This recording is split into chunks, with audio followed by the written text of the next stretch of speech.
Hey guys, it's Dr. Danny Sugai, board certified dermatologist. I'm a medical, surgical, and cosmetic dermatologist here in Seattle. I've been doing this YouTube channel for the last 5 years, having so much fun with you guys. Thank you guys for your support on TikTok, Instagram, and YouTube. And I'm gonna be talking about 3 common skin complaints that I encountered in clinic today. I just finished clinic. It was a great day.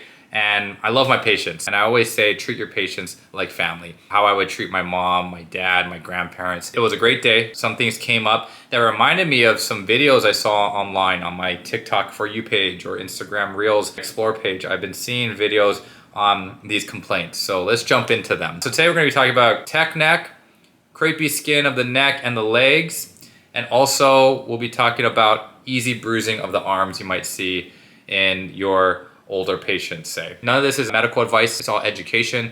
I'll be talking about over-the-counter treatments you can consider though to hopefully help out before your doctor's appointment. And I know a lot of times it's hard to see a dermatologist. Access-wise, we need to improve access to a dermatologist. When I grew up, I didn't get to go see a dermatologist. I feel like it's a privilege to see a skin specialist, a hair, skin, and nail specialist. And that's what dermatology encompasses, hair, skin, and nails. So today, we'll be talking about not just facial care, but also neck and extremities because we don't want to neglect those areas. So I've been seeing videos on tech neck, which is the horizontal lines. We're looking down at our phones. As we age, we're gonna get more wrinkles in the neck, more laxity, and actually we can get those vertical wrinkles as well, and crepiness. There's a very common approaches to them. So tech neck with these horizontal lines, you can actually, see your dermatologist for Botox injections, which is a neuromodulator. You can put little shots into the neck. And also if you have vertical bands, Botox will help with that. It's the platysmal muscle may help with those vertical bands with expression. Especially with smiling. I have patients who are smiling and they are in a group picture and they notice that their platysmal bands are very prominent and we'll do Botox in those areas. But also sunscreen, wear sunscreen every day. You want to protect the skin here because UV radiation will tell your skin enzymes to chew up the collagen in the dermis and you'll lose elastic fibers. If you smoke, even worse. It's like the worst thing to do for your skin is to smoke. Next would be not eating well, you're drinking alcohol, a lot of alcohol. You can really accelerate aging. Wear your sunscreen, reapply sunscreen. I like sunscreen sticks on the neck because a really easy surface to reapply sunscreen there, the back of the neck. I love sunscreen sticks like Neutrogena, CeraVe, Cetaphil, and Elta MD. They make great sunscreen sticks for reapplication. Now, next would be considering a retinoid. I've seen a lot of creators applying tretinoin on the neck. If you're playing with fire there, tretinoin is very potent. It works well on increasing collagen production, especially on the face we use it, that pea-sized amount. On the neck though, I've seen people apply little peas across the neck and rub it in. Trust me guys, this is playing with fire because you can get a bad irritant contact dermatitis with tretinoin on the neck. Always start off with a half pea size amount of any retinoid onto your neck when you're starting off and do not do it every day. You might want to moisturize before and after, and we call that the retinoid sandwich. A regular moisturizer like La Roche-Posay Cicaplast Balm or CeraVe Cetaphil, go right ahead. But if you want to really boost the collagen production, you can also use a peptide moisturizer on the neck. You know, a few good options would be, I've tried Lion Pose's Pep Talk, their peptide cream very recently and I liked it. My staff also likes that one. Neutrogena's Collagen Bank has peptides, which are all cell signalers to increase collagen production. And then also the OS1 peptide that you find in One Skin products. There's a good facial sunscreen, facial moisturizer, and also a body moisturizer that you can use for crepey skin on the legs, the knees, and also on the neck. So far we're talking about sunscreen and moisturizers. And then for retinoids, yes, you could put tretinoin on your neck, but be very careful because you can wake up with a swollen red neck. If you want to do a gentler form, there's retinol that you find over the counter. You can do Olay, their retinol 24 cream, their serum. Their max is going to be probably still gentle. You can do CeraVe resurfacing retinol serum. That one is a good one. That's very affordable. And then there's stronger ones that you can find over the counter like retinaldehyde products. There's one that I'm using very recently by Aven. Their Retrinol is a retinaldehyde. cream that works very well. It's very gentle. I've been really happy with that one. So consider that for your neck as well to increase collagen production. For your legs, the crepiness could improve with exfoliant creams. You can still use your peptide cream, say at night, but if you want to have something during the day, you can do something with urea, like the Eucerin. Advanced Repair Cream, that's a nice one with urea. Urea is a humectant that draws in water, and it also is a keratolytic, so it helps turn over dead skin. Also, amlactin with lactic acid. It's gentle, has been around for a while, great for keratosis pilaris on the back of the arms, but it really could help soften the skin and maybe add some help with the texture of the skin. That might be playing a part with the crepiness around the knees. This is a very common complaint in clinic. Before moving on to like devices with radio frequency microneedling or lasers to ablate the skin and increase collagen. Retinol body lotions, that's something you can consider in your arms and your legs.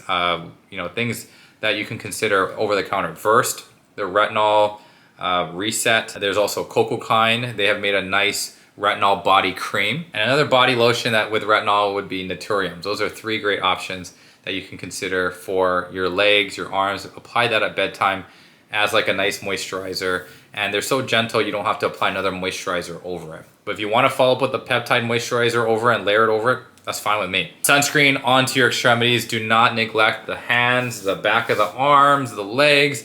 Always wear sunscreen if you need to. Wear a water-resistant sunscreen. We've talked about CeraVe's hydrating sheer sunscreen that's hybrid, has zinc oxide and chemical UV filters. And then also, just plain old Blue Lizard water-resistant sunscreen. They're sensitive SPF 50 you can do. And then using a sunscreen stick like we talked about for the neck, great to apply on the extremities as reapplication. And you want to reapply every 40 to 80 minutes depending on the water-resistant grade on your sunscreen. If you're in the water the entire time and you're only wearing a water-resistant 40 sunscreen, you technically have to get out of the water every 40 minutes to reapply. So keep that in mind. For crepiness of the legs or just crepey skin in general, there is a study from Japan that was published maybe 3-4 years ago now, where by doing resistance training twice a week, 1-hour sessions each, can increase the growth factors in your bloodstream. It helps increase the thickness of your dermis by increasing collagen production.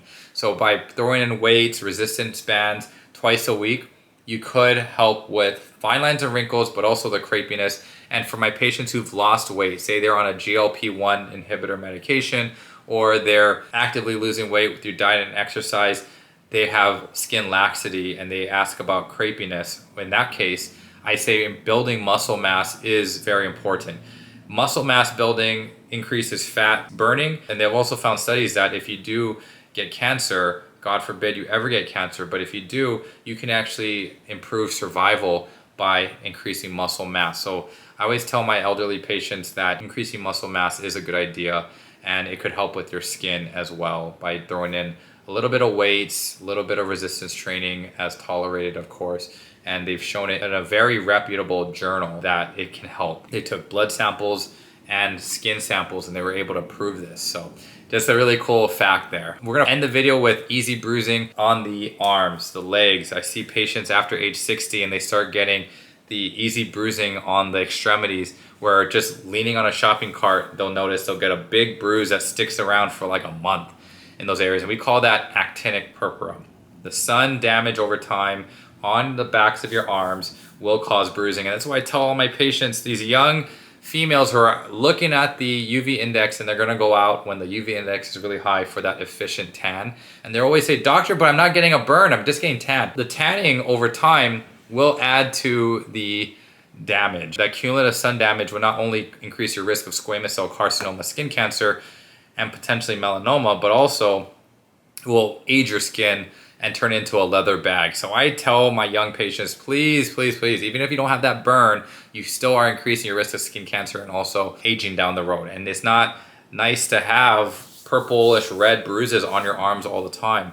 And as we get older, things happen to our health and we have to go on baby aspirin or even a full 325 milligram aspirin, not just 81 milligrams. We have to go on a full aspirin. You might go on Plavix for, say, a cardiac stent, or if you had a stroke, or you go on warfarin, or even the newer things like Eliquis. Blood thinners, if you have atrial fibrillation, you might need to be on a blood thinner, and that will add to the risk of bruising on your forearms. Other patients who've had chronic prednisone, steroids for autoimmune conditions will have thinner skin and they get the easy bruising on the arms. When I was in residency, the other term for actinic purpura was senile purpura because we see it in older individuals. I think that's an offensive term, so I like to use actinic purpura instead, but just know as you get older, your skin will thin out there and you're gonna have easy bruising. So what can we do? The retinol body lotion is always a good thought. You can use the retinol body lotions we talked about, Naturium, Versed, and Cocokind. Just choose one of them and apply it at bedtime. And then during the day, wear your sunscreen, but also consider an arnica-based cream. You know, there's different arnica products out there. Arnica is a nice ingredient to help speed up recovery. I found great success, and my patients have found great success with Skintensive. This is found on Amazon. It has arnica in it, and you can use it as a moisturizer during the day or at night, and it helps clear up the bruising much faster.